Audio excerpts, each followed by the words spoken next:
unfortunately, this was declined by the Kantonsrat.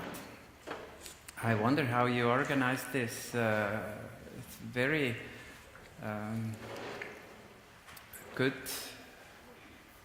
for the patient, of course, less recalls. If you can call back or directly, if you can reduce the callback rate and right away make the ultrasound. What does this mean for the daily activity of a mammography unit? What does change in the workload if you can't do just screening without a doctor, and if you have to wait for the ACR 3 and 4 cases to directly go on? Okay. If you go for a population-based screening program, you have to say and to divide whether you go for mammography only. This is the classical screening, mammography screening situation. So you get an invitation, go to the screening unit, go for your mammogram, don't see a doctor, and then you get a form, you get the information, all's fine, or there is something we have to work with. In this setting, it is different. That means you need pretty much more screening units. The screening units are more or less the praxis, the X-ray praxis in Austria. We made a lot of education in screening with mammography, a lot of education in screening with ultrasound. So the level of education has to be, generally spoken, high. And then you get a population-based invitation, the age group 45 up to 69. This is the age group we are screening.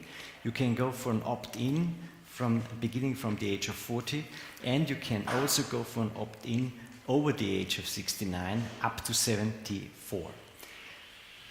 This is the point. They will be invited, and then they can decide which screening center, more or less radiology praxis, they want to choose for this mammogram. And afterwards, they go for the mammograms, they see the doctor, as usually, and the doctor decides this is a mammogram, there is nothing we have to add with ultrasound, it's all perfect, pretty perfect, and there's no need for any additional ultrasound screening, or there is something which is suspicious with mammography, or there is a density, breast density grade 3 or 4. Then he goes or she goes immediately for the breast ultrasound. This is the way how it works, and this is a completely different way compared with the classical mammography screening situation. Otherwise it doesn't work.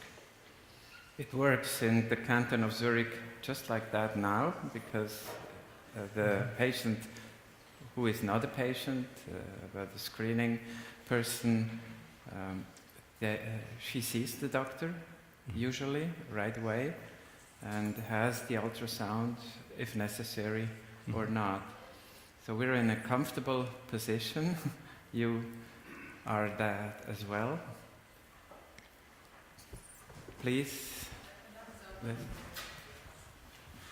Really wonderful talk, and I really congratulate you on your program and your results. So I'm just wondering, have you published these results? Because your outcomes are so much better than what's in the published literature currently.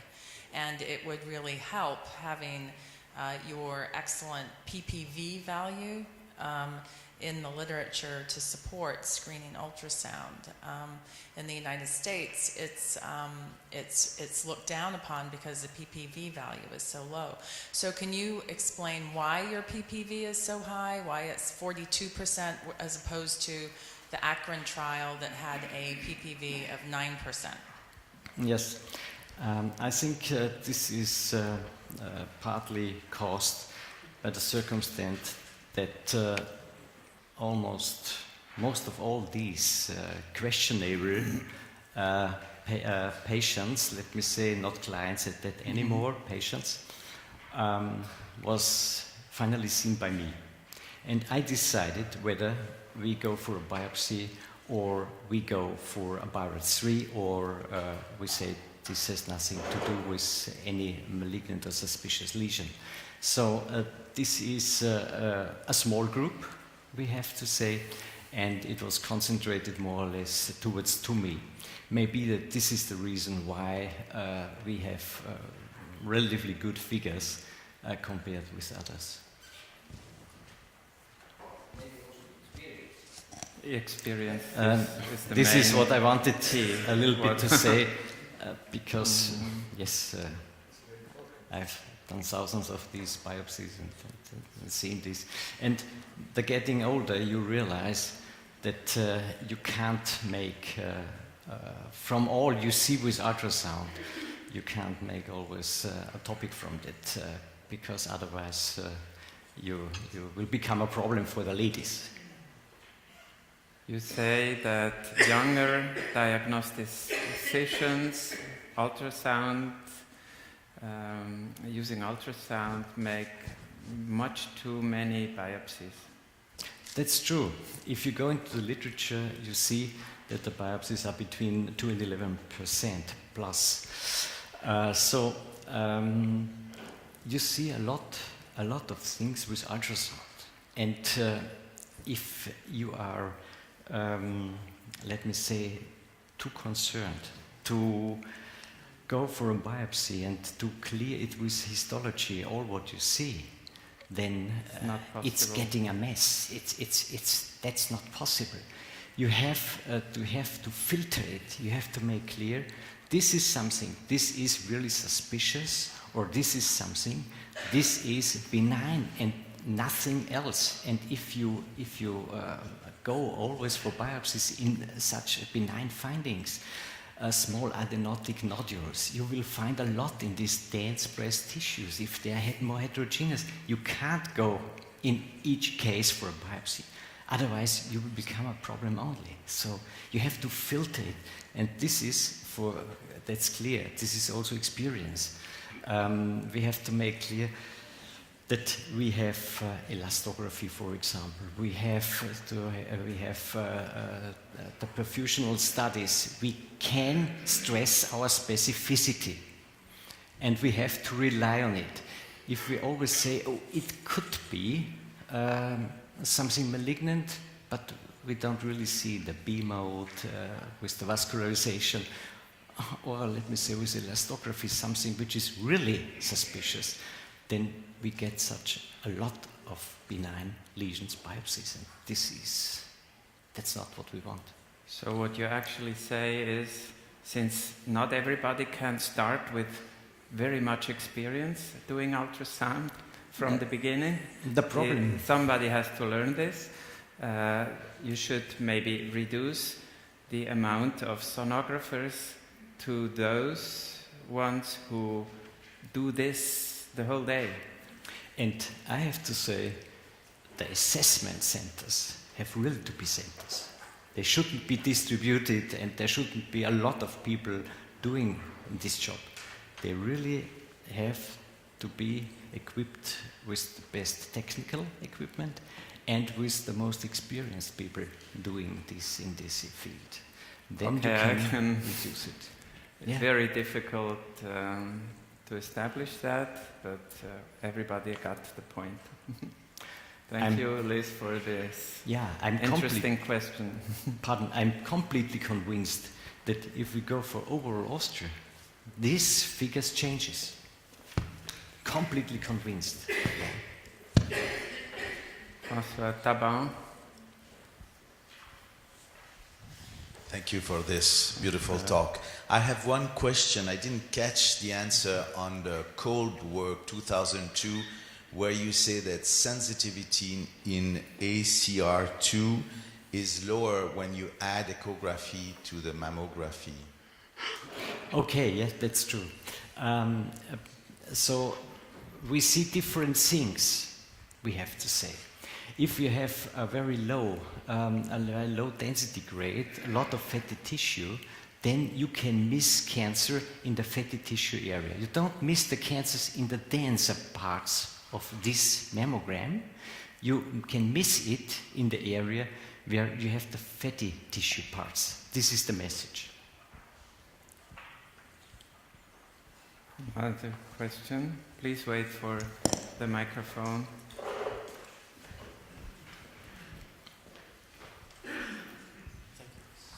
I have a question about ultrasound of the axilla. When the ultrasound of the breast is absolutely normal and the mammographic check is absolutely normal. Should I do that? And shall I get 70 Swiss francs for this check? Pardon, I haven't got the second half of the question. When I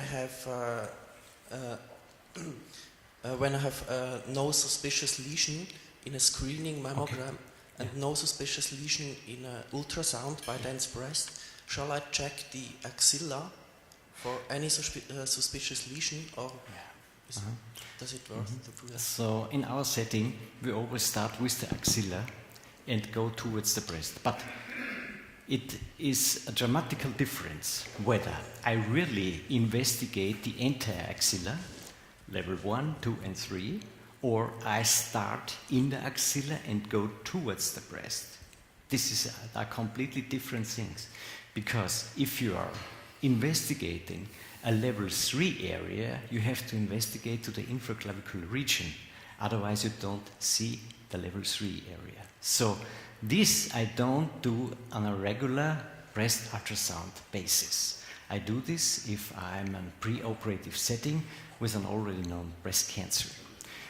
But from the level 1, you see a lot if you go for the normal regular breast ultrasound, and if you start in the anteradial way towards the nipple, you start there, then you see a lot of lymph nodes already in the level 1, and also in the pectoral axillary area. If you start a little bit more in the periphery, then you catch all these informations immediately. In Switzerland, it is reimbursed on a high level, the axillary ultrasound. That's why we should differentiate when to do it or when not. In the S3 guidelines of Germany, it is stated that with every breast ultrasound, you should also check the axilla. I think for Switzerland, this is not something that we should accept, because if everything in the breast is normal, in our breast center we do not check the axilla, because this makes a difference of 65 Swiss francs to the final bill. Yeah. And if we see a cyst, there's no reason either, but if we see any other problem, like probably benign or benign lesions, then we have a reason to check the axilla, and of course in the care after breast cancer, in the surveillance after breast cancer. How do you do this, Liz? And you don't do the axilla ultrasound, yes. Europe started a little bit earlier than the US with the axilla ultrasound, and I think that's our next subject. Thank you again, Christian.